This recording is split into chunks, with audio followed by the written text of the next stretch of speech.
Prepositions important prepositions part 2. बघा, आपण प्रिपोजिशनचा part 1 बघितलेला आहे. त्यामध्ये आपण ॲट, ऑन आणि इन बघितलेला आहे. तर आज आपला पार्ट 2 आहे प्रिपोजिशनचा. यामध्ये आपल्याला सिन्स, फॉर, ड्युरिंग, बिफोर अशा प्रकारचे प्रिपोजिशन आज आपण बघणार आहोत. आणि त्याचबरोबर प्रिपोजिशनचे प्लेसेससुद्धा, की नेमके ते कुठं यूज केल्या जातात. दिस टेल व्हॅन समथिंग हॅपन, काहीतरी जेव्हा घडते तेव्हा याचा उपयोग होतो. आता सिन्स बघा, सिन्स म्हणजे काय होते, सिन्स मॉर्निंग म्हणजे सकाळपासून. सिन्सचं मिनिंग काय होते, पासून, सकाळपासून, सिन्स 2020. आणि फॉर म्हणजेच काय, फॉर 2 hours.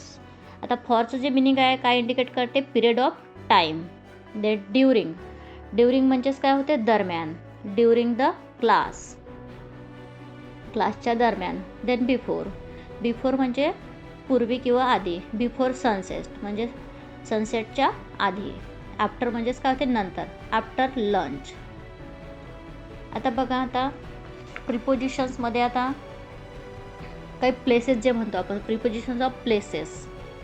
तर आता दिस टेल व्हेअर समथिंग इज, नेमकं आता कोणत्या वस्तू किंवा कुठं आहे ते बघण्यासाठी आपण खालील प्रिपोजिशनचा यूज करतो. जसं आता इन द रूम म्हणजेच काय, रूममध्ये, इनसाइड ज्याला म्हणतो. देन ऑन द टेबलच्या वर. देन ॲट द डोअरच्या जवळ. अंडर द चेअरच्या खाली. देन ओव्हर द ब्रिज म्हणजे ब्रिजच्या वर. ओव्हरचं मिनिंग होते वर. देन बिहाइंड द हाऊस, पाठीमागे ज्याला म्हणतो. देन अमंग द फ्रेंड्स म्हणजे फ्रेंडमध्ये किंवा इन ग्रुपमध्ये. देन नियर म्हणजे जवळ, नियर द स्कूलच्या जवळ किंवा क्लोज. देन बिटवीन म्हणजे बिटवीन 2 trees म्हणजे 2च्या मध्ये, यूज फॉर 2. देन आता क्विक रिव्हिजन जे आपण बघितलं त्याची आपल्याला क्विक रिव्हिजन बघायचे. नेमका याचा उपयोग काय शॉर्टमध्ये.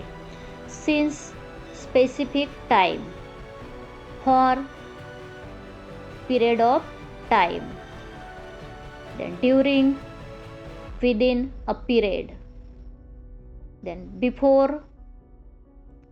Earlier than, after later than,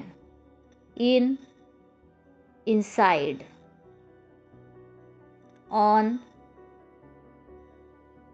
surface च्या वर ज्याला म्हणतो आपण. ॲट एक्झॅक्ट प्लेस आपल्याला दर्शवतो ॲट.